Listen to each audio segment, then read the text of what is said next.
അവിടെ ഓച്ചിറ എന്ന് പറയുന്ന പ്രദേശത്ത് ഒരു മനുഷ്യൻ കഴിഞ്ഞ കുറെ കാലങ്ങളായിട്ട് ഇങ്ങനെ ചുറ്റി നടക്കാറ് പതിവുണ്ട്.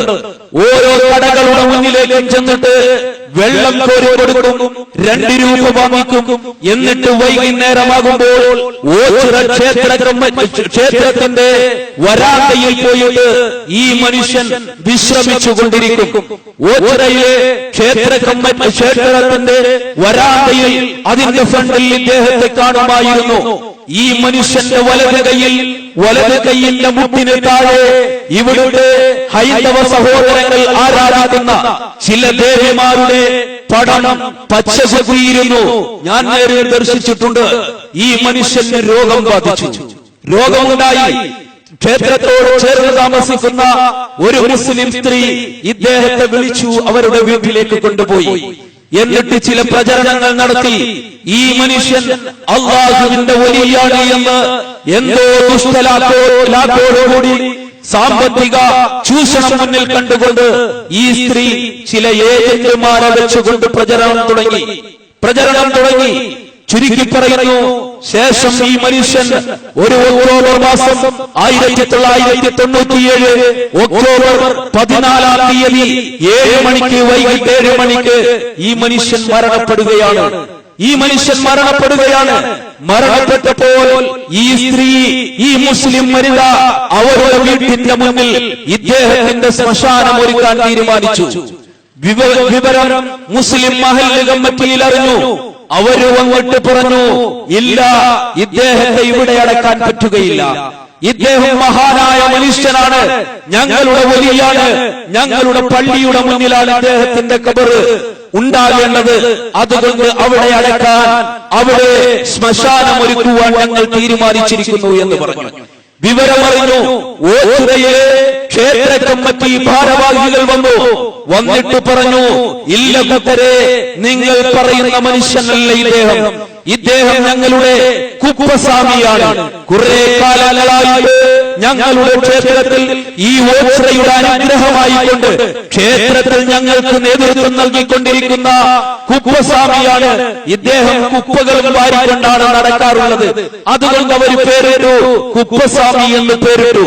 ഈ മനുഷ്യന്റെ പോസ്റ്ററുകൾ ക്ഷേത്ര കമ്മിറ്റി അടിച്ചിറക്കി. നഗ്നമായിട്ട് ഈ മനുഷ്യൻ ഇരിക്കുന്ന ഫോട്ടോ ക്ഷേത്ര കമ്മിറ്റി പുറത്തിറക്കി. എന്നിട്ട് ഈ ഘട്ടത്തില് അവിടെ ഒരു വർഗീയ ലഹളയുണ്ടാകുന്ന അവസ്ഥയുണ്ടാവുകയാണ്. മുസ്ലിം കമ്മിറ്റി ഒരു ഭാഗത്ത്, മറുഭാഗത്ത് ക്ഷേത്ര കമ്മിറ്റി പിടിവലിയാവുന്ന ഘട്ടമുണ്ടാകുന്നു.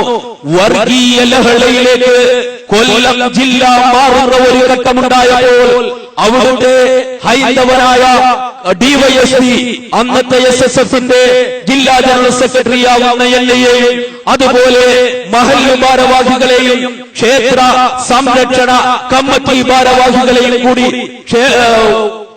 പോലീസ് സ്റ്റേഷനിലേക്ക് വിളിച്ചിട്ട് അവിടെ വെച്ചൊരു ചർച്ച നടത്തി. അദ്ദേഹം ഹൈന്ദവ സുഹൃത്തുക്കളോട് ചോദിച്ചു, ഒരു ഹിന്ദുവായ മനുഷ്യനായിക്കോട്ടെ, അദ്ദേഹം ചത്തുപോയല്ലോ, അദ്ദേഹം മരിച്ചുപോയല്ലോ, ഇനി ഈ ശവത്തിന്റെ പിന്നാലെ നിങ്ങൾ പോകുന്നത് എന്തിനാണ്?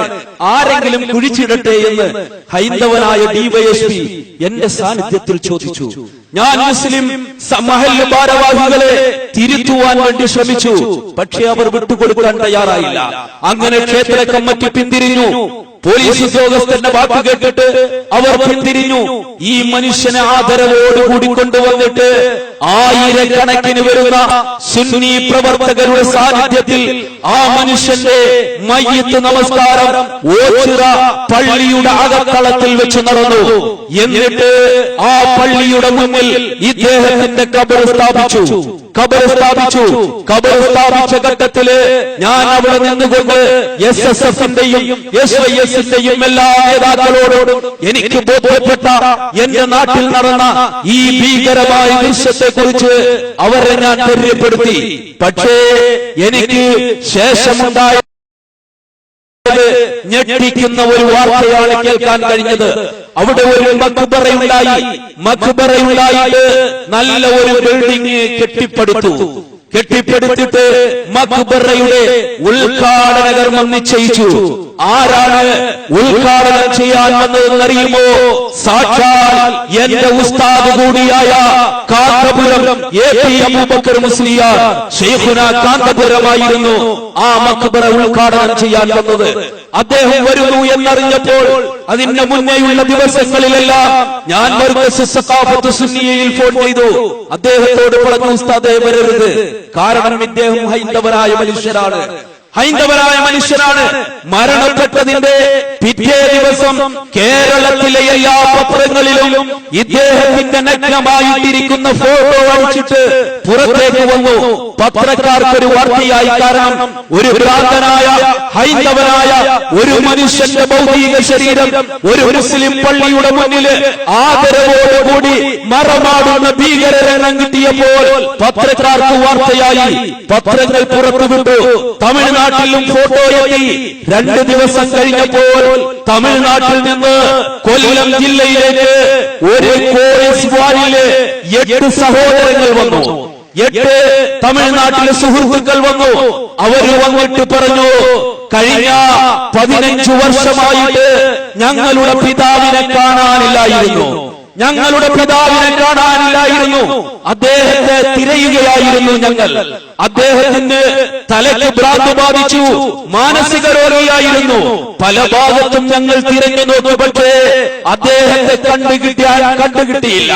ഇന്നലത്തെ പത്രത്തിൽ വന്നിരിക്കുന്നു, ഞങ്ങളുടെ പ്രിയപ്പെട്ട അച്ഛൻ ദാമോദരൻ അയ്യപ്പന്റെ ഫോട്ടോ ഇന്നലത്തെ പത്രത്തിൽ വന്നിരിക്കുന്നു എന്ന് പറഞ്ഞുകൊണ്ട് ആ സഹോദരങ്ങൾ ഓച്ചിറയിലേക്ക്, കൊല്ലം ജില്ലയിലേക്ക്, തമിഴ്നാട്ടിലെ തിരുനെൽവേലിയിൽ നിന്നും വരികയുണ്ടായി. അവിടെ വന്നപ്പോൾ മുസ്ലിം മഹല്ല് കമ്മിറ്റിയുടെ ഭാരവാഹികൾ പറഞ്ഞു, കൂട്ടരെ, 15 വർഷങ്ങൾക്ക് മുമ്പ് ഇദ്ദേഹം നിങ്ങളുടെ പിതാവാണ് എങ്കിൽ ഇന്ന് ഞങ്ങളുടെ മഹാനായ വലിയ ഓച്ചിറയുപ്പയാണ്. അതുകൊണ്ട് വേണമെങ്കിൽ സിയാറത്ത് ചെയ്തിട്ട് പോകാം, പിതാവിനെ കുറിച്ച് മിണ്ടരുത് എന്ന് പറഞ്ഞു. അവർ നിറക്കണ്ണുകളോടുകൂടി പോകുന്ന ആ ദയനീയ രംഗത്തിന് ഞാൻ സാക്ഷിയായി. ശൈഖുന കാന്തപുരം അവിടെ വന്നിട്ട് ജീവിതത്തിൽ ഒരിക്കൽ പോലും ഈ മനുഷ്യനെ കാന്തപുരം കണ്ടിട്ടില്ല. ജീവിതത്തിൽ ഒരിക്കൽ പോലും ഈ മനുഷ്യനെ കുറിച്ച് കേട്ടിട്ടില്ല.